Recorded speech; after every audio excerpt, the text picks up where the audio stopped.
안녕하세요, 택티카입니다. 오늘은 지난 경기에서 노팅엄 포레스트를 상대로 완벽한 6대0 승리를 거둔 맨체스터 시티의 전술에 대해 분석해보려고 합니다. 먼저 라인업입니다.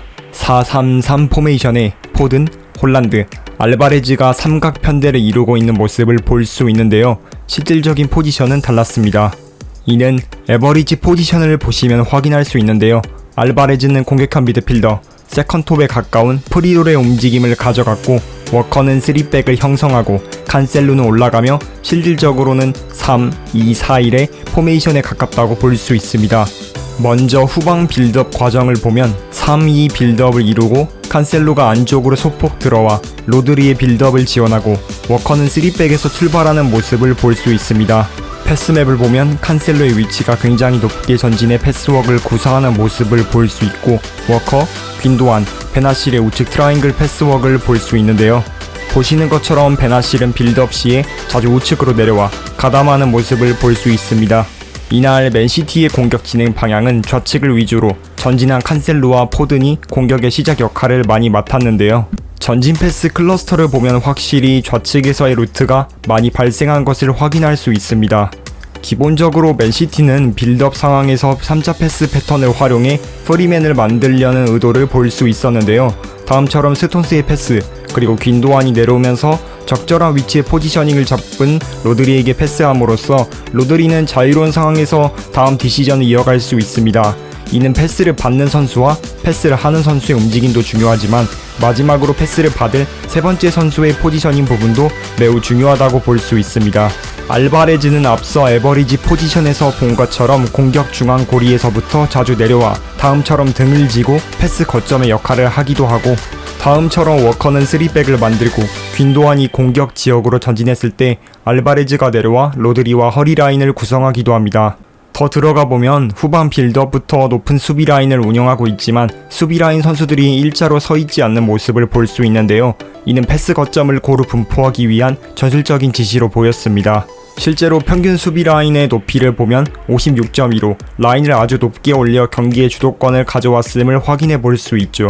포지셔닝으로 다시 돌아가서 포드는 왼쪽 윙에서 출발했지만 후반부로 갈수록 포드는 중원 지역으로 자주 내려오거나 좌측 하프 스페이스로 들어가고 윙 스페이스 지역으로는 칸셀루가 올라가는 모습을 볼 수 있었는데요. 이는 앞서 봤던 에버리지 포지션에서도 확인할 수 있었고, 이러한 공격 매트릭스의 대응은 선수들이 상대 수비 전형에 따라 어떤 포지셔닝을 가져감에 따라 3-1-5-1 매트릭스로 시작할 수도 있고 2-3-2-3 매트릭스가 될 수도 있습니다. 결정적인 것은 공격 지역에서는 최대한 6명 이상의 선수를 투입시켜 수적과 질적 우위를 동시에 가져가라는 모습을 볼 수 있었습니다. 첫 번째 패턴에서는 존 14에서 미드필더가 볼을 잡고 있을 때 박스 안으로 들어가는 2명의 공격수의 움직임과 볼을 받으려는 움직임 등을 볼 수 있고, 홀란드가 키퍼에게 전방 압박을 시도하고 베나실이 가져온 다음 이어지는 공격 패턴에서 베나실, 알바레즈, 귄도안, 홀란드, 포든, 홀란드로 이어지는 패스워크를 통한 깔끔한 공격 전개를 볼 수 있었습니다. 다음은 포든, 홀란드, 알바레스, 귄도안은 박스로 들어가면서 수비 라인을 박스 깊게 밀어넣고 베나실은 올라와 있는 칸셀로에게 패스를 보내고 칸셀로는 자유로운 상황에서 슈팅을 통해 골로 연결시킵니다. 이처럼 존 14와 하프 스페이스를 활용한 다채로운 콤비네이션 플레이들을 활용했고, 실제 데이터를 확인해 보아도 그 압도적인 수치를 확인할 수 있습니다. 이러한 패스워크에 있어서 한 시퀀스에 10번 이상 패스를 한 시퀀스가 한 경기에서 35개 나왔다는 것을 보아 맨시티가 공격까지 연결하는 과정에서 많은 선수를 거치는 패스워크를 잘 활용하는지 알 수 있는 대목이죠. 수비 시에는 높은 지역에서는 4-3-3 수비 라인으로 시작하고 베나실은 중앙 허리 라인 쪽으로 내려갑니다.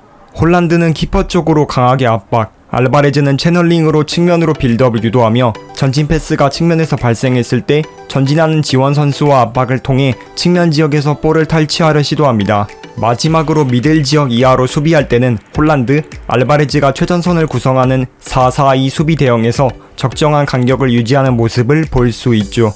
후스코드 매치 서머리를 보면 개인 기량에서도 훌륭했고 중거리 슛도 자주 나왔으며 카운터 어택, 세트피스, 피니싱 등에서도 강점이 있었습니다. 상대 지역에서 압도적인 점유율을 가져갔으며 점유율을 지배했고 쇼트 패싱도 많이 가져갔습니다. 앞서 설명한 전술을 요약해본다면 워커의 3백 구성, 칸셀로의 전진을 자주 활용해 빌드업 시에는 3-2 빌드업, 공격 시에는 3-1-5-1, 3-2-5 등의 매트릭스 구성, 워커까지 올라간다면 2-3-5, 2-2-6 등의 공격적인 운영, 공격하는 과정에 있어 존 14와 좌우 하프 스페이스의 적극 활용, 공격 시 가능한 6명 이상의 선수 투입, 다이렉트한 패턴도 활용하나 가능한 많은 선수들을 활용한 패스워크로 상대의 수비 라인 무너뜨리기, 그리고 볼을 가지고 있지 않은 선수들도 적극적인 오프 더블 무브먼트, 좌우로의 공격 진행 방향이 두드러진 것을 보아 적극적인 방향 전환과 좌우 폭을 넓게 운영한 것을 확인, 슈트 패스를 활용해 가능한 많은 점유율을 가져가 유리한 경기 운영, 전방 압박 시에는 4-3-3 라인, 미드 블록에는 4-4-2, 측면으로 모는 압박 등으로 요약할 수 있겠습니다. 네, 지금부터 제가 게임에서 어떻게 전술을 구성했는지 알아보겠습니다. 이번 전술은 가능한 제 생각대로 맞춰서 구현했으나 아무래도 게임에서는 한계가 있기에 온전히 원하는 느낌은 구현이 되지 않았습니다.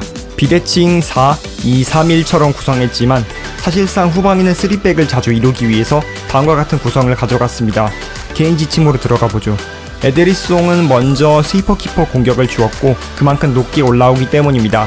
개인 지침에는 큰 특징은 없습니다. 후벤 디아스는 칸셀로의 전진 공간 쪽을 커버해야 하고 간간히 드리블을 치기에 공격형 수비 스토퍼를 줍니다. 개인 지침은 세게 태클, 더욱 넓게, 자주 드리블, 적게 슈팅 등입니다. 스톤스는 공격형 수비에 나머지 지침은 디아스와 동일합니다. 워커의 지침은 3백을 구성해야 하니 풀백지에 개인 지침에 포지션 고수를 걸어줍니다.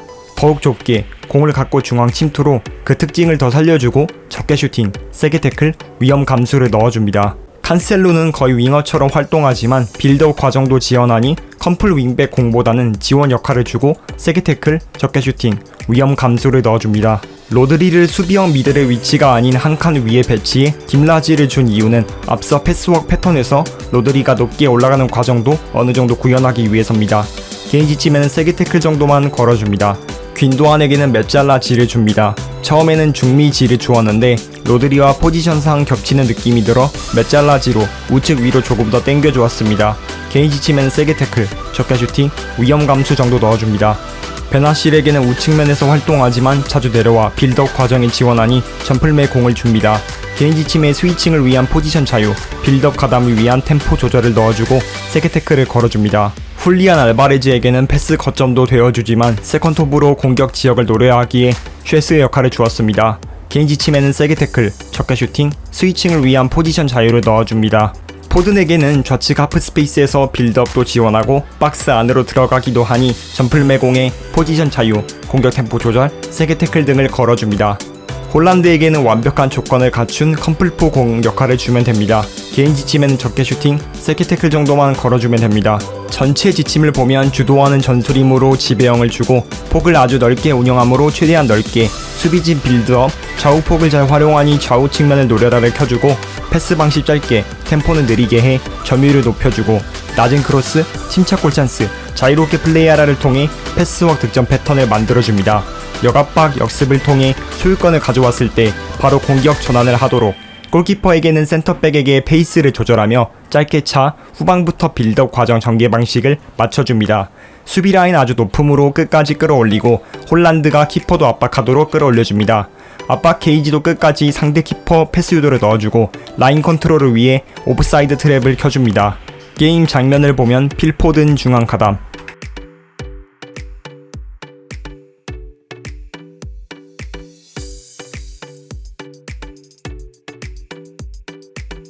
수비수부터 패스워크 골,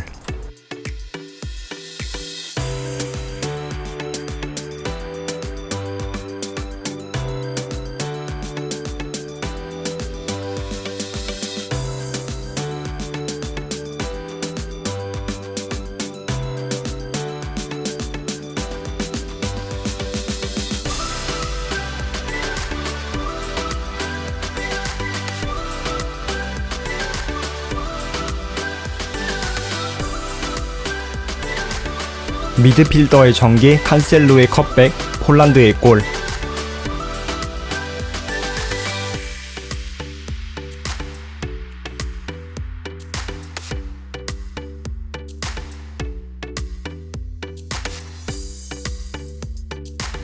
공격진 밀집 상태에서 패스워크 귄도안의 골.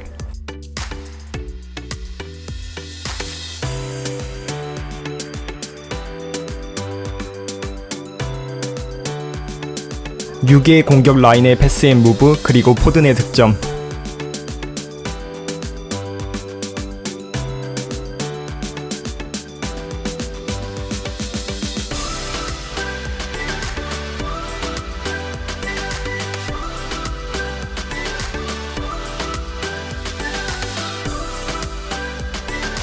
귄도안, 로드리, 포든의 3자 패턴 이어지는 골까지 볼 수 있습니다.